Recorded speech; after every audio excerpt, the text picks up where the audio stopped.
વિદ્યાર્થી મિત્રો, આજથી આપણે પ્રકરણ 9 બળ અને ગતિના નિયમોનો અભ્યાસ શરૂ કરવા જઈ રહ્યા છે.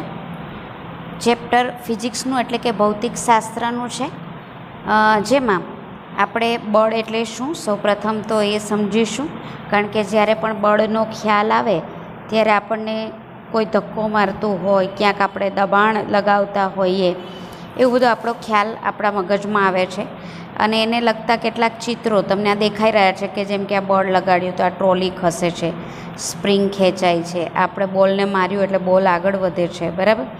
આ તમે જે ટેબલ છે એને ખસેડી રહ્યા છો, તો આપણે જ્યારે બોલ ક્રિકેટમાં પકડીએ છીએ ત્યારે હાથમાં વાગે છે. આ બધા કેટલાક ખ્યાલો આપણને મગજમાં આવતા હોય છે.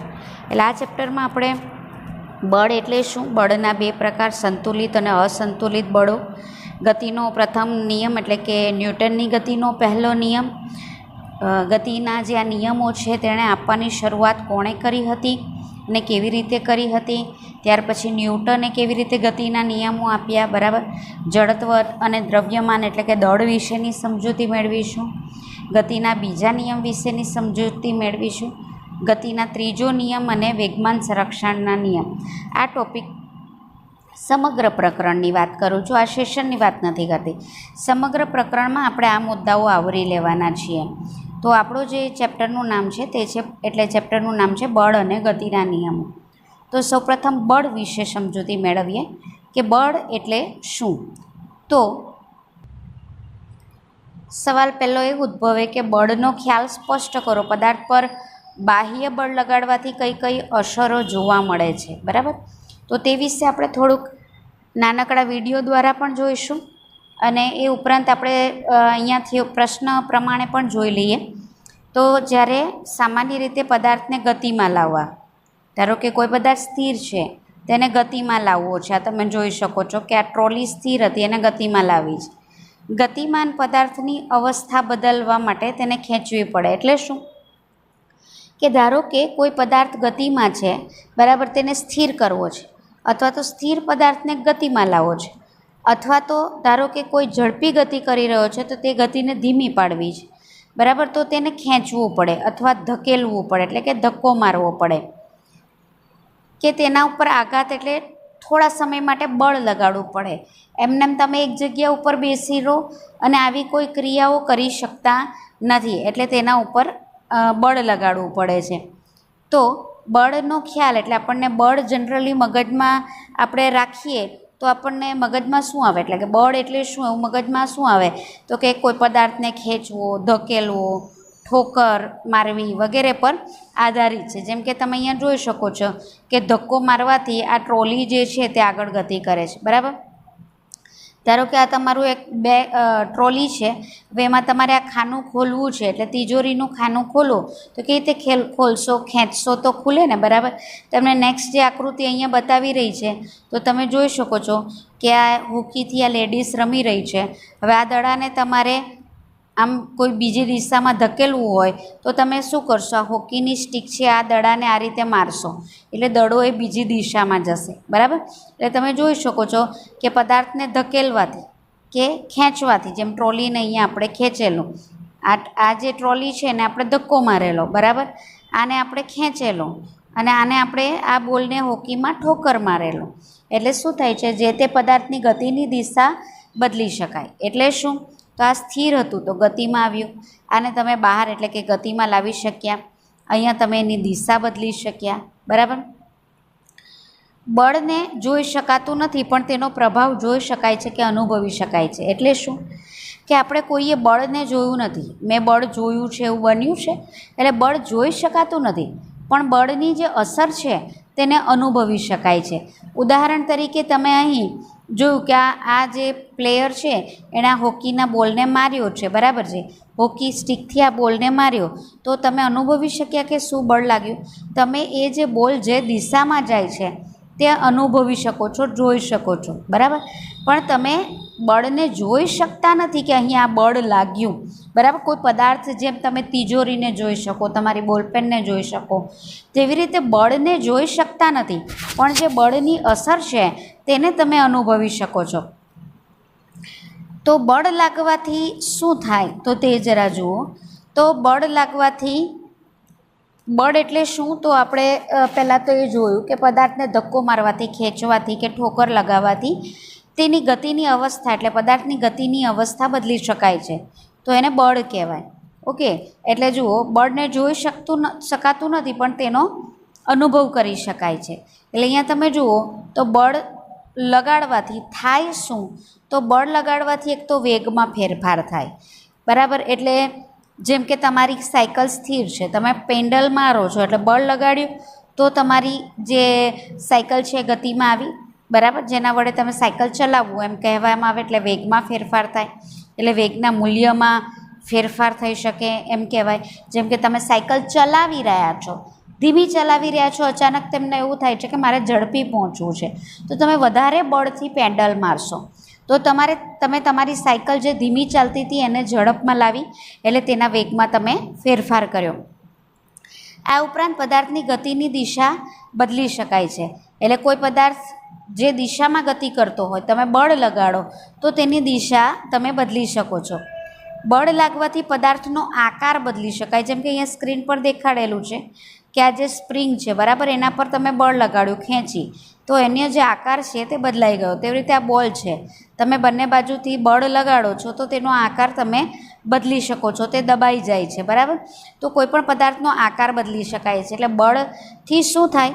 સ્થિર પદાર્થને ગતિમાં લાવી શકો છો, ગતિમાન પદાર્થને સ્થિર કરી શકો છો, વેગની દિશા બદલી શકો છો, બરાબર.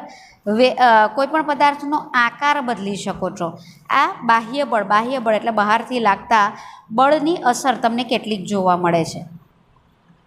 બળના બે પ્રકાર છે મિત્રો, એક તો સંતુલિત બળ અને બીજું છે અસંતુલિત બળ. તો સંતુલિત અને અસંતુલિત બળ વિશેની સમજૂતી આપો એ પ્રકારે તમને પૂછાઈ શકે. તો અહીં તમે લાકડાના એક બ્લોકને લીસી સપાટીવાળા સમક્ષિતિજ એટલે એક પ્રવૃત્તિ બતાવેલી છે, તમે જોઈ શકો છો. અહીંયા આ રીતે એક ટેબલ છે, બરાબર. એ ટેબલ ઉપર આ એક લાકડાનો બ્લોક મૂકેલો છે. આ લીસી સપાટી છે, એના માટે તમે સનમાઇકા કે એવું લઈ શકો. આ બંને બાજુ હૂક લગાવેલી છે. આ એક્સ દિશામાં દોરી લગાવેલી છે અને આ વાય દિશામાં દોરી લગાવેલી છે, બરાબર.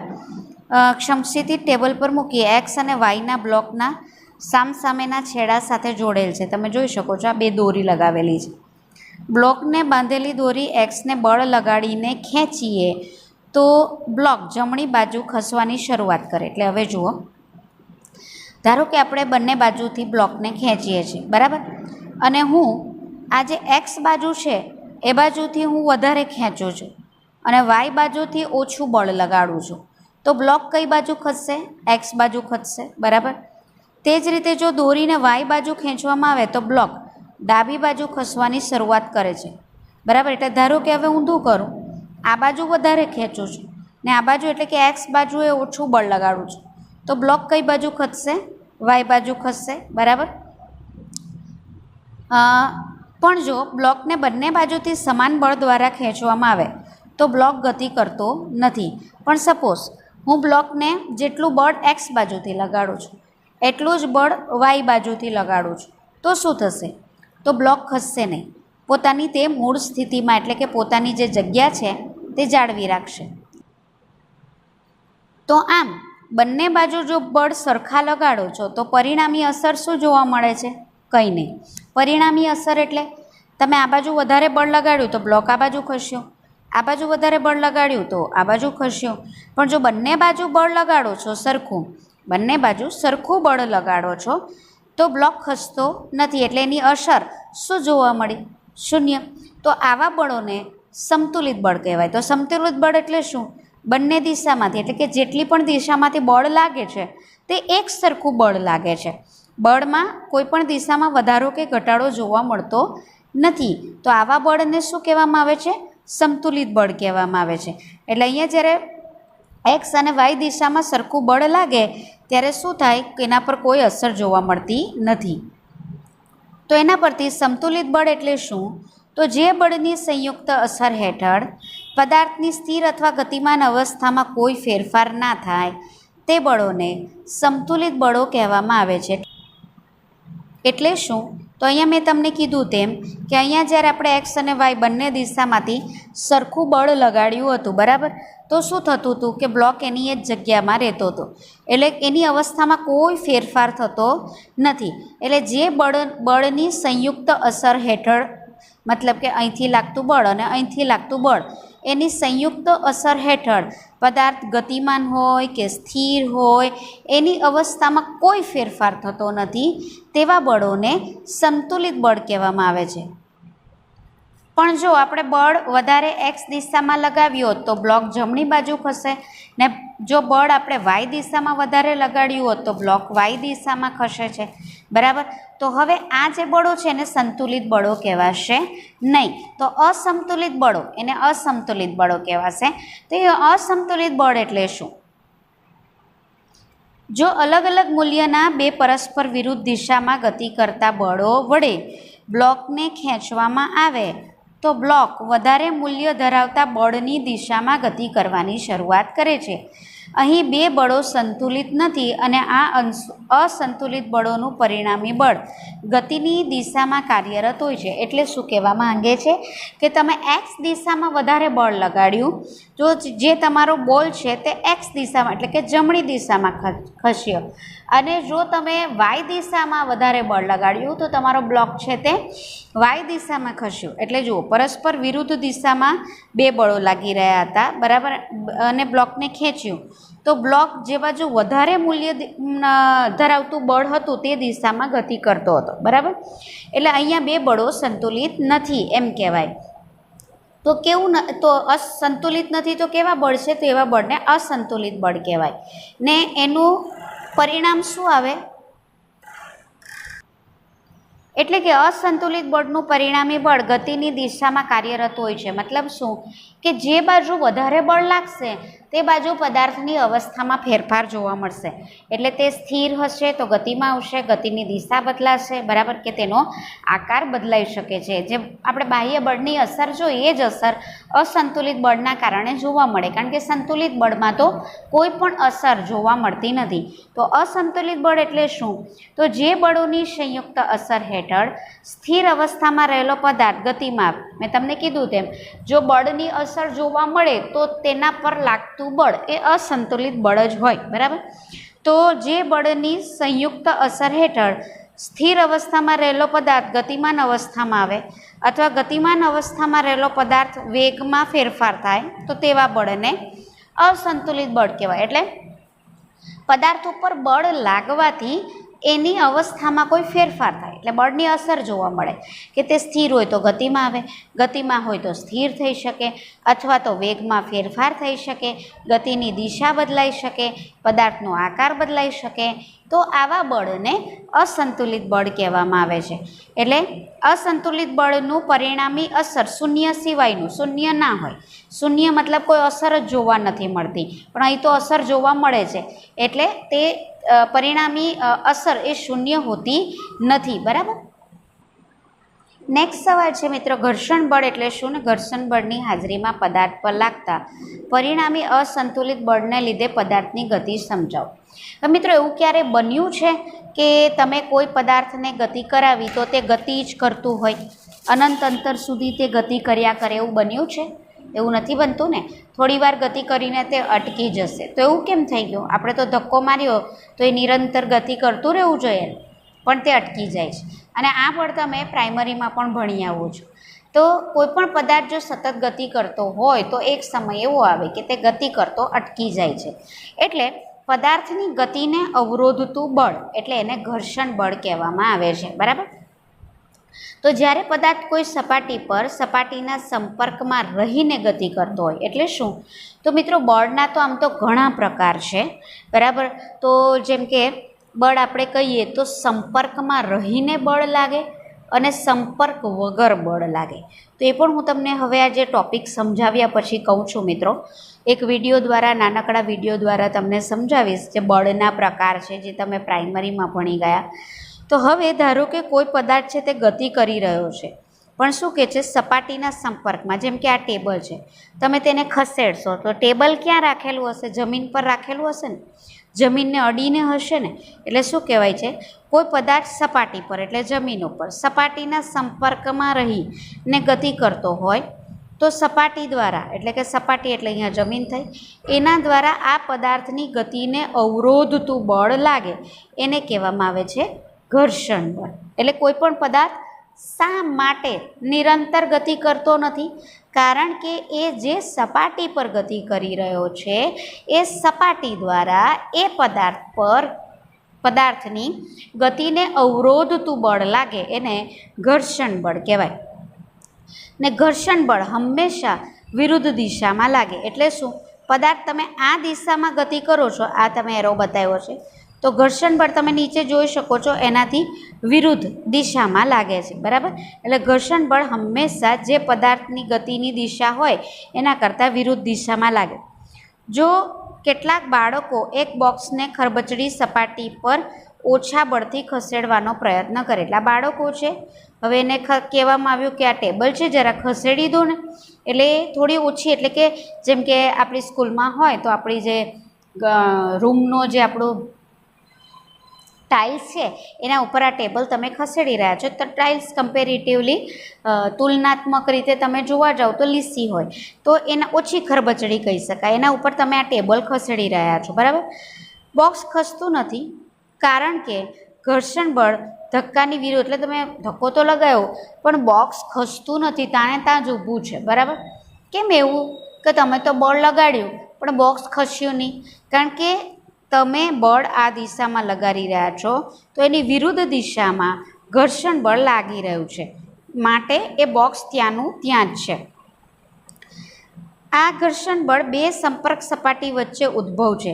એટલે શું? આ ટેબલની સપાટી અને આ જે જમીન છે એની વચ્ચે આ ઘર્ષણ બળ ઉદ્ભવે છે, જે બોક્સ પર લગાવેલા બાહ્ય બળને સંતુલિત કરે છે. એટલે બોક્સ ગતિ કરતું નથી. હવે કેમ ખસતું નથી? તો તમારા દ્વારા જેટલું બળ લગાડી રહ્યું છે એટલું જ ઘર્ષણ બળ લાગે છે, એટલે બોક્સ ખસતું નથી. યાદ રાખજો મિત્રો, તમે બોક્સ પર જેટલું બળ લગાડી રહ્યા છો એટલું જ બળ એટલું જ જમીન દ્વારા બોક્સ પર ઘર્ષણ બળ લાગી રહ્યું છે. બંને સરખા છે એટલે બોક્સ ખસી રહ્યું હોતું નથી, એટલે બોક્સ ગતિ કરતું નથી. જો બાળકોને થોડા વધુ, એટલે હવે તમે શું કરશો કે ધક્કો માર્યો, બોક્સ ખસ્યું નહીં, તો હવે તમે નેક્સ્ટ સ્ટેપ તમારું શું હશે કે હજી બોક્સને જરા જોરથી ધક્કો મારીએ, બરાબર.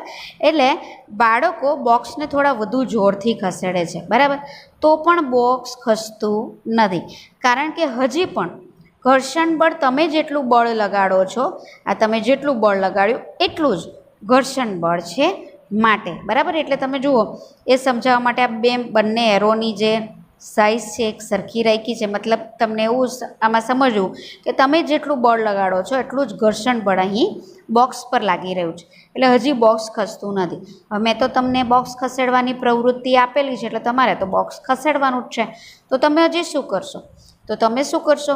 હજી આ બોક્સ પર વધારે જોરથી બળ લગાડશો, એટલે તમે જુઓ આ એરો લાંબો થઈ ગયો, એટલે હવે શું થઈ ગયું? ઘર્ષણ બળ તો લાગે જ છે મિત્રો, પણ હવે આ બોક્સ પર જેટલું ઘર્ષણ બળ લાગતું હતું એના કરતાં તમે વધારે બળ લગાડ્યું. એટલે પેલું જેમ આગળ ટેબલ ઉપર બોક્સ રાખેલું તો એમાં મેં તમને કીધું એક્સ દિશા ને વાય દિશામાં મેં તમને કીધું કે એક્સ દિશામાં જો બળ તમે વધારે લગાડો તો તમારો બ્લોક છે એક્સ દિશામાં ખસશે, ને વાય દિશામાં જો તમે બળ વધારે લગાડો તો તમારું જે બ્લોક છે તે વાય દિશામાં ખસશે. ક્લિયર? તો તેવી જ રીતે અહીંયા પણ તમે જુઓ કે આ જે બોક્સ છે એના પર તમે બળ લગાડો છો તો અહીંયા અસંતુલિત બળ થઈ ગયા. આમાં જે જોયેલું એ સંતુલિત બળ હતા, મતલબ કે તમારા દ્વારા લાગતું બળ અને બોક્સ પર લાગતું ઘર્ષણ બળ બંને સરખા હતા. અહીંયા તમારા દ્વારા લાગતું બળ વધી ગયું છે અને બોક્સ દ્વારા લાગતું ઘર્ષણ બળ ઓછું થઈ ગયું છે, એટલે અસંતુલિત બળ લાગે છે. ને મેં તમને કીધું તેમ સંતુલિત બળ હોય તો પરિણામી અસર શૂન્ય, એટલે બોક્સ ત્યાંનું ત્યાં જ હતું, પણ હવે અસંતુલિત બળ લાગ્યું એટલે તમારા દ્વારા લાગતું બળ વધારે છે અને ઘર્ષણ બળ ઓછું છે, એટલે તમે જે દિશામાં બળ લગાડશો એ દિશામાં પેલું બોક્સ જે છે તે ખસવાની શરૂઆત કરશે. હવે કોઈ પણ પદાર્થને ગતિશીલ રહેવા માટે તેના પર અસંતુલિત બળ સતત લગાવતા રહેવું જોઈએ. એટલે શું કે માની લો કે તમે આ બોક્સ પર થોડોક ધક્કો માર્યો એટલે બોક્સ ખસ્યું, ને પછી ધક્કો મારવાનું બંધ કરી દીધું તો પણ બોક્સ ખસ્યા કરશે એવું ખરું મિત્રો? નહીં થાય ને એવું. એટલે તમારે જો સતત આ બોક્સને ગતિમાં રાખવું હોય તો શું કરવું પડે? સતત ધક્કો મારવો પડે ને. એટલે જુઓ, પદાર્થને ગતિમાં રહેવા માટે પદાર્થ પર સતત અસંતુલિત સતત બળ લાગતું રહેવું જોઈએ. તમારે સાયકલ ચલાવીએ રાખવી હોય તો તમારે શું કરવું પડે? સતત પેન્ડલ મારવા પડે ને, બરાબર? એટલે સતત અસંતુલિત બળ લાગતું રહેવું જોઈએ. ઉદાહરણ તરીકે તમને સાયકલનું જે ઉદાહરણ આપ્યું તે, ધારો કે તમે પેન્ડલ મારવાનું બંધ કરી દો છો તો શું થશે? સાયકલ પણ ઊભી રહી જશે ને. એટલે સાયકલ ધીમી પડે છે ને ધીરે ધીરે તે ઊભી રહી જાય છે. કારણ શું થાય છે? કારણ કે તમે પેન્ડલ નહીં મારો તો તમે બળ નથી લગાડતા, પણ તમારી સાયકલ જે ગતિ કરે છે એની વિરુદ્ધ દિશામાં ઘર્ષણ બળ તો લાગી જ રહ્યું છે. એટલે શું થાય કે જો સાયકલની ગતિ ચાલુ રાખવી હોય તો ઘર્ષણ બળની વિરુદ્ધ દિશામાં તમારે સતત બળ લગાડતું રહેવું પડે.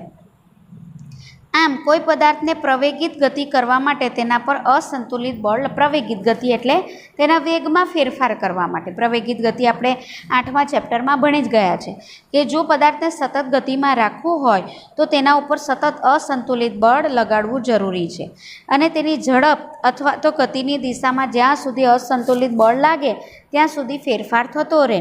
એટલે જ્યાં સુધી તમે બાહ્ય બળ લગાડતા રહેશો ત્યાં સુધી તે પદાર્થ ગતિમાં રહેશે. જેવું તમે બાહ્ય બળ લગાડવાનું બંધ કરી દીધું એટલે પદાર્થ ગતિની અવસ્થા બદલાઈ જશે, એટલે તે ધીમો પડશે અથવા તો તે ઊભો રહી જશે. જ્યારે આ અસંતુલિત બળ દૂર કરવામાં ન આવે ત્યાં સુધી પદાર્થ તેણે પ્રાપ્ત કરેલા વેગથી ગતિ ચાલુ રાખે. એટલે જ્યાં સુધી તમે બળ લગાડો છો ત્યાં સુધી પદાર્થ ગતિમાં રહેશે. સૌપ્રથમ આ જે ગતિના નિયમો છે એની આપવાની શરૂઆત એટલે સમજાવવાની શરૂઆત એરિસ્ટોટલે કરેલી. મિત્રો, એ પણ હું તમને જે વિડીયો બતાવીશ એમાં આવશે જ કે તેની શરૂઆત જે હતી તે એરિસ્ટોટલે કરેલી, બરાબર? પણ જે એરિસ્ટોટલના જે ખ્યાલો હતા એ મતલબ કે એ ખોટા ઠર્યા. એમણે જે ધારણાઓ કરેલી એ ખોટી ઠરેલી. શું કામ? કારણ કે એરિસ્ટોટલે ઘર્ષણ બળનો ખ્યાલ જ નહીં કરેલો, મતલબ પદાર્થ પર કોઈ ઘર્ષણ બળ લાગે છે એવો વિચાર જ નહીં કરેલો. એટલે એરિસ્ટોટલના જે ખ્યાલો હતા તે ખોટા પુરવાર થયા. ત્યાર પછી જે ગતિના નિયમો આપવાની શરૂઆત કરનાર વૈજ્ઞાનિક હતા તે ગેલિલિયો હતા. ગેલિલિયો નામના ગણિતશાસ્ત્રી હતા. તો ગેલિલિયોએ 1564થી 1642 દરમિયાન આ બધા ગતિને લગતા પ્રયોગો કર્યા. તો એમાં એમણે ઢાળ પર ગતિ કરતા પદાર્થ માટે, આવી રીતે કોઈ પદાર્થ ધારો કે ઢાળ પર ગતિ કર્યો છે એના માટે એમણે પ્રયોગો કર્યા, બરાબર? તો એ શું હતા? તો જ્યારે લખોટીને ઢાળવાળી સપાટી પરથી નીચે તરફ ગતિ કરે ત્યારે તેના વેગમાં વધારો થાય. આ પણ મેં તમને વિડીયો દ્વારા સમજાવીશ એટલે તમને ખ્યાલ જ આવશે. પણ એ પહેલાં ધારો કે હું તમને એમ સમજાવું છું કે માની લો કે આ લખોટીની જગ્યા પર તમે છો, આ એક ઢાળવાળી જગ્યા છે, બરાબર છે? હવે ધારો કે આ પદાર્થનો વેગ અત્યારે v1 જેટલો છે, બરાબર? અને તમે ઢાળ પરથી આમ જરા નીચે આવો છો, એટલે કે આ લખોટીને તમે આમ છોડી દો, ધક્કો મારવાની બી જરૂર નહીં પડે, ઢાળવાળી જગ્યા પરથી ઓટોમેટિક તે નીચે આવશે. હવે તમારી કલ્પના કરી જુઓ કે ઢાળવાળી જગ્યા છે ત્યાંથી તમે નીચે આવી રહ્યા છો તો શું થશે? જેમ જેમ તમે નીચે આવશો તેમ તેમ તમારા વેગમાં વધારો થશે. ક્લિયર? એટલે જેમ ઢાળવાળી જગ્યા ઉપર તમે જેમ જેમ ઉપરથી નીચે આવો તેમ તેમ તમારા વેગમાં વધારો થાય. એટલે પહેલાં એનો વેગ v1 હોય તો પછી એનો વેગ ધારો કે v2 થાય છે. તો અહીંયા શું થશે કે v2 વેગ એ v1 કરતાં વધારે થશે. મતલબ શું કે પહેલાં જેટલો વેગ હતો તેના કરતાં પછીનો વેગ વધશે, એટલે v2નું મૂલ્ય v1 કરતાં વધારે હશે. હવે આનાથી ઊંધું વિચારો કે ધારો કે તમે જે ઢાળવાળી જગ્યા છે એમાં ઉપર જઈ રહ્યા છો, નીચેથી ઢાળ ચડી રહ્યા છો. માની લો કોઈ ડુંગર જેવી બાબત છે, બરાબર? અને ત્યાં તમે નીચેથી ઉપર જઈ રહ્યા છો. શરૂઆતનો તમારો જે વેગ છે તે v1 છે, બરાબર? ને જેમ જેમ તમે ઉપર જશો તો શું થશે? થાકી જશે ને? તમે રોજિંદા જીવનમાં પણ આ અનુભવતા હશો. સીડી ચડો છો ત્યારે તમે નીચેથી ઉપર આવો બેગ લઈને, તમારી સ્કૂલ બેગ લઈને, તો થાકી જાઓ છો ને, બરાબર? એટલે શું થશે કે તમે જ્યારે ઢાળ ચડો છો ત્યારે ધારો કે તમારો વેગ v1 છે અને ઉપર જાઓ છો એટલે તમારા વેગમાં ઘટાડો થાય. ધારો કે તે v2 થઈ ગયો, તો આવા કિસ્સામાં શું થશે, પછીના વેગનું મૂલ્ય એટલે કે v2 એ પહેલાંના વેગના મૂલ્ય એટલે કે v1 કરતાં ઓછું હશે, એટલે કે તેના વેગમાં ઘટાડો થાય છે. અને ત્યારબાદ ગેલિલિયોએ તેના પ્રયોગમાં આમાં ઘર્ષણ છે એટલે પણ વેગ અવરોધાય છે. આપણે જોઈ ગયું કે ઘર્ષણના કારણે પદાર્થના વેગમાં વધારો ઘટાડો અથવા તો વેગ અવરોધાય છે. હવે ધારો કે એવી કલ્પના કરો, આ આદર્શ કલ્પના છે મિત્રો, એવું ક્યાંય બનતું નથી કે કોઈ પણ જગ્યા પર ઘર્ષણ બળ ના લાગે. તમે એકદમ લીસી સપાટી એટલે માની લો કે કાચ લો ને, કાચ એના ઉપર પણ ઘર્ષણ બળ લાગે જ છે, બરાબર. એટલે દરેક જગ્યા પર ઘર્ષણ બળ તો લાગતું જ હોય છે. તો હવે ધારો કે ગેલિલિયોએ ઘર્ષણ રહિત બે ઢાળનો ઉપયોગ કર્યો, તો શું થશે, લખોટીના ગતિનો અભ્યાસ કર્યો અને તે પરથી અવલોકન કર્યું. એટલે આ રીતે હતું મિત્રો, તે જુઓ. ધારો કે આ બે ઢાળ છે, બરાબર. એક સરખા આ ઢાળની ઊંચાઈ તમે જોઈ શકો છો, એક સરખી છે. એક સરખા બે ઢાળ લીધા, પણ આમાં સ્થિતિ મેં તમને શું કીધી, આદર્શ સ્થિતિ હતી. એટલે અહીંયા કોઈ ઘર્ષણ બળ લાગતું જ નથી એવું તમે વિચારો, બરાબર. તો શું થશે, બે સમાન ઢાળવાળી ઘર્ષણ રહિત સપાટીઓમાં કોઈ એક ઢાળ પરથી અમુક ઊંચાઈએથી લખોટીને ધક્કો માર્યા વગર ગતિ કરવા દેવામાં આવે તો લખોટી બીજા ઢાળ પર તેટલી જ ઊંચાઈ સુધી પહોંચે છે. એટલે શું, ધારો કે આ લખોટીને આ હાઇટ, ધારો કે તે h1 જેટલી હાઇટ છે, તે 10 મીટર 15 મીટર ગમે તે હોઈ શકે, એટલી ઊંચાઈ આ લખોટીને મૂકી દીધી. ઢાળવાળી છે એટલે ઓટોમેટિક તમારે ધક્કો નહીં મારવો પડે, ગબડી જશે. કેટલું ગબડું, તો તેણે જે અંતર કાપ્યું અને આપણે ધારો કે d1 લઈએ, બરાબર. હવે શું થશે, આ લખોટી આમ ગબડતી નીચે આવશે. હવે અહીંયા ઘર્ષણ તો છે જ નહીં, ઘર્ષણ નથી એટલે આની ગતિ અવરોધાશે નહીં. એટલે આ લખોટી ડાયરેક્ટ બીજા ઢાળ ઉપર આવી જશે. અહીંયા પણ ઘર્ષણ બળ નથી એવું આપણે વિચારી લીધેલું છે. તો એ કેટલું અંતર કાપશે, તો કે જેટલી આ હાઇટ ઉપર લખોટી હતી એટલી જ હાઇટ ઉપર આ લખોટી આવી જશે, બરાબર. એટલે જેટલી ઊંચાઈ h1 હતી તેટલી જ ઊંચાઈ h2 થશે. અને એટલી ઊંચાઈ પ્રાપ્ત કરવા માટે તેનું અંતર પણ કેવું થશે, સરખું કાપશે. એટલે ધારો કે આ લખોટી અહીંયા d1 જેટલું અંતર કાપ્યું, તો અહીંયા તે d2 જેટલું એટલે કે સરખું અંતર કાપશે, બરાબર. હવે ગેલિલિયોએ પોતાના પ્રયોગમાં શું કર્યું કે અહીંયા તમે જોઈ શકો છો કે આ બંને ઢાળ એક સરખા જ છે, બરાબર. હવે જે ગેલિલિયોએ પોતાનો ઢાળ છે ને, તે આ જેટલો છે એના કરતાં નમાવતા ગયા, જો, બરાબર.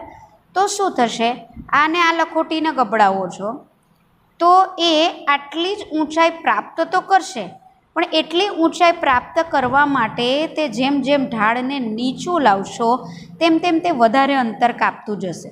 એટલે શું થશે, જેમ અહીંયા આણે જેટલું d1 અંતર કાપ્યું એટલું d2 થશે, પણ અહીંયા શું થશે કે આ d1 અંતર કાપે છે તો d2 અંતર વધતું જશે. કેમ કે જેટલી હાઇટ h1 છે તેટલી જ હાઇટ h2 કરવા માટે એણે વધારે અંતર કાપવું પડશે. આવું ગેલિલિયોએ પોતાના પ્રયોગમાં જણાવ્યું હતું. હવે મેં આગળ પણ કીધું તે પ્રમાણે ગેલિલિયોએ આમાં કોઈ પણ ઘર્ષણ લાગે છે એવું અહીંયા વિચાર્યું નથી. ઘર્ષણ રહિત સપાટી એણે રાખેલી છે, બરાબર. હવે વિચારો કે એ આવો કોઈ ઢાળ જ નથી રાખતો, આવી સપાટી સમતલ રાખે છે અને દડો અહીં આવે છે, બરાબર. ગબડતો આવે છે, ઘર્ષણ છે નહીં. તો શું થશે, અહીંયા તો કોઈ હાઇટ પ્રાપ્ત કરવાની જ નથી, તો દડો અનંત અંતર સુધી પોતાની ગતિ ચાલુ રાખશે, મતલબ તે ગબડ્યા જ કરશે, ક્યાંય તેની ગતિ અવરોધાશે નહીં. તો વાસ્તવમાં આવું બનતું નથી, કારણ કે અહીં ઘર્ષણ બળનો ખ્યાલ ગેલિલિયોએ લીધો નથી. પણ વાસ્તવમાં કેમ નથી આવું બનતું કે દરેક જગ્યા પર ઘર્ષણ બળ લાગે જ છે. જો ઘર્ષણ બળ ના લાગતું હોય તો ગેલિલિયોનો જે આ પ્રયોગ છે તે સાચો ઠર્યો હોત. તો મિત્રો, ગેલિલિયોના જે પ્રયોગો હતા એના પરથી આપણે તારણો શું કાઢી શક્યા કે લખોટીની જે ગતિ કરવી હોય તો તેના પર અસંતુલિત બળ જરૂરી છે. એટલે આપણે એને ઢાળ ઉપર મૂકીએ એટલે અસંતુલિત બળ લાગ્યું, પણ આપણે ઘર્ષણ બળનો વિચાર નહીં કરેલો. એટલે ઘર્ષણ બળ જો ના હોય ને લખોટીને ગતિમાં જ રાખવી હોય તો બાહ્ય બળની અહીંયા તમે જરૂર નથી. મેં તમને કીધું ને કે જો ઢાળ બીજો ના હોત અને સીધી સમતલ સપાટી હોત તો એક ઢાળ ઉપરથી લખોટીને ગબડાવ્યા પછી તે સતત પોતાની ગતિ ચાલુ રાખી હોત, બરાબર. એટલે કોઈ અન્ય બળની તેને જરૂર પડત નહીં. આમ પદાર્થના વેગમાં ફેરફાર કરવા માટે બાહ્ય બળ જરૂરી છે, પણ તેને અચળ વેગથી ગતિ ચાલુ રાખવા માટે એટલે ગેલિલિયો એવા તારણ ઉપર આવ્યા કે કોઈ પણ પદાર્થને ગતિમાં લાવવો હોય અથવા તેની ગતિની દિશા બદલવી હોય અથવા ગતિમાં મતલબ વેગમાં ફેરફાર કરવો હોય તો બાહ્ય બળ જરૂરી છે, પણ તેની ગતિ ચાલુ રાખવા માટે બાહ્ય બળ જરૂરી નથી. પણ આ ક્યારે કે જ્યારે ઘર્ષણ બળનો વિચાર ન કરવામાં આવે તો આમ જે ગેલિલિયોએ જે પ્રાથમિક ગતિનો ખ્યાલ આપ્યો તો એના જ પરથી ન્યૂટને પોતાનો પહેલો નિયમ એટલે ન્યૂટનની ગતિનો પહેલો નિયમ આપ્યો. પણ એ સમજતા પહેલાં અત્યાર સુધી જે આપણે જોયું એને થોડુંક વિડીયો દ્વારા જોઈ લઈએ. પદાર્થની સ્થિતિ પર બાહ્ય બળની અસર. Effect of external force on state of the object. રોજિંદા જીવનમાં આપણે અનુભવીએ છીએ કે સ્થિર પદાર્થને ધક્કો મારતા તે ગતિમાં આવે છે. ગતિમાન સાયકલને બ્રેક લગાવતા તે સ્થિર થાય છે. કોઈ પદાર્થને ગતિમાં લાવવા માટે તેને ધક્કો મારવો પડે, ખેંચવો પડે અથવા ઠોકર મારવી પડે. આ બધી ક્રિયાઓ બળની વિભાવના પર આધારિત છે. હવે આપણને પ્રશ્ન થાય કે બળ શું છે? વાસ્તવમાં બળને જોઈ શકાતું નથી, પરંતુ તેની અસરો અનુભવી શકાય છે. જ્યારે પદાર્થ પર બાહ્ય બળ લગાડવામાં આવે ત્યારે પદાર્થની સ્થિતિ પર નીચે મુજબની અસરો જોવા મળે છે. 1. પદાર્થનો આકાર બદલાય છે. દાખલા તરીકે, સ્પ્રિંગને ખેંચતા તેની લંબાઈમાં વધારો થાય છે. રબરના ફુગ્ગાને બે હથેળી વચ્ચે રાખી દબાવતા તેનો આકાર બદલાય છે. 2. પદાર્થનું સ્થાન બદલાય છે. દાખલા તરીકે, ટેબલ પર પડેલા પુસ્તકને ધક્કો મારતા તે ખસે છે, એટલે કે તેના સ્થાનમાં ફેરફાર થાય છે. 3. પદાર્થની ગતિની સ્થિતિ બદલાય છે. સ્થિર સ્થિતિમાં રહેલો પદાર્થ ગતિમાન સ્થિતિમાં અને ગતિમાન પદાર્થને સ્થિર સ્થિતિમાં લાવી શકાય છે. દાખલા તરીકે, સ્થિર દડાને બેટથી ફટકારતા તે ગતિમાં આવે છે અને ગતિમાન કારને બ્રેક લગાવતા તે સ્થિર થાય છે. 4. ગતિમાન પદાર્થના વેગમાં ફેરફાર થાય છે. તેના પર બળ લગાડતા તેના વેગમાં વધારો અથવા ઘટાડો થાય છે અથવા તેની વેગની દિશા બદલાઈ શકે છે. દાખલા તરીકે, ગતિમાન દડા પર ક્રિકેટર છગ્ગો લગાવે ત્યારે દડાના વેગમાં વધારો થાય છે તેમજ તેની દિશા પણ બદલાય છે. આટલી ચર્ચામાં આપણે જોયું કે પદાર્થને ગતિમાં લાવવા અથવા સ્થિર કરવા માટે પદાર્થ સાથે સંપર્ક હોવો જરૂરી છે. આવા બળને સંપર્ક બળ કહે છે. પ્રવૃત્તિ 1. લાકડાના ટેબલ પર થોડીક લોખંડની ટાંકણીઓ પાથરો. હવે તેમની નજીક ટેબલ પર લોહચુંબક મૂકો અને ટાંકણીઓનું અવલોકન કરો. શું ટાંકણીઓ સ્થિર રહેશે કે ગતિમાં આવશે? ટાંકણીઓ અને લોહચુંબક વચ્ચે કોઈ સંપર્ક નથી, છતાં ટાંકણીઓ ગતિ કરીને કેમ ચુંબક પાસે આવે છે? વિચારો. પ્રવૃત્તિ 2. એક દડાને હવામાં ઉછાળો અને તેની ગતિનું અવલોકન કરો. દડાના વેગમાં ક્યારે વધારો અને ક્યારે ઘટાડો થાય છે તેનું નિરીક્ષણ કરો. દડાના વેગમાં ફેરફાર કેમ થાય છે? ઉપરની બંને પ્રવૃત્તિઓની ચર્ચા તમારા મિત્રો સાથે કરો. ઉપરના બંને કિસ્સામાં પદાર્થ કોઈની સાથે સંપર્કમાં આવ્યા સિવાય બળ અનુભવે છે. આવા બળને ક્ષેત્ર બળ કહે છે. પ્રથમ કિસ્સામાં લોખંડની ટાંકણીઓ ચુંબકના ચુંબકીય ક્ષેત્રને કારણે ચુંબકીય બળ અનુભવે છે. બીજા કિસ્સામાં દડા પર પૃથ્વીનું ગુરુત્વાકર્ષણ બળ લાગે છે. 2.3 સંતુલિત અને અસંતુલિત બળો. Balanced and unbalanced forces. પ્રવૃત્તિ 3. આકૃતિ 2.2 માં દર્શાવ્યા મુજબ લાકડાના એક બ્લોકને લીસી સપાટીવાળા ટેબલ પર મૂકો. બ્લોકની બંને બાજુ હૂક લગાવીને દોરીઓ A અને B બાંધો. આકૃતિ 2.2. 1. બ્લોકને બાંધેલ દોરીનો A છેડો ખેંચો. જુઓ શું થાય છે. બ્લોક ડાબી બાજુ ગતિ કરે છે. હવે દોરીના B છેડાને ખેંચતા બ્લોક જમણી બાજુ ગતિ કરે છે. આમ એક જ બાહ્ય બળની અસર હેઠળ બ્લોક સ્થિર અવસ્થામાંથી ગતિમાં આવે છે. 2. હવે દોરીના A છેડાને B છેડા કરતા વધુ બળથી ખેંચવામાં આવે તો શું થાય? અહીં બંને બળોના પરિણામી બળની અસર હેઠળ બ્લોક ડાબી બાજુ ખસશે. આ કિસ્સામાં બ્લોક પર લાગતા બળોને અસંતુલિત બળો કહે છે. 3. હવે A અને B બંને તરફની દોરીઓને સમાન બળથી બ્લોકને ખેંચો. શું બ્લોક ગતિમાં આવે છે? ના. કેમ?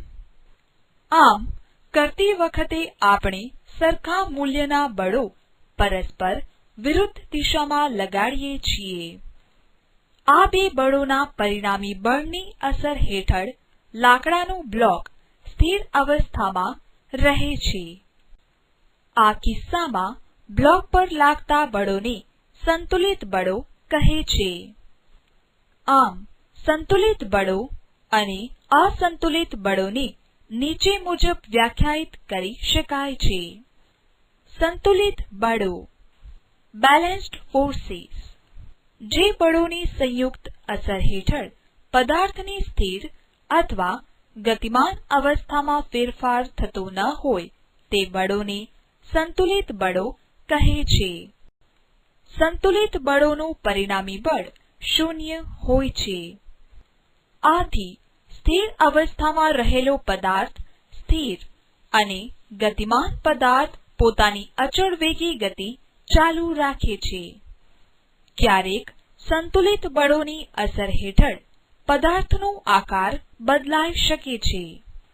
અસંતુલિત બળો. Unbalanced forces.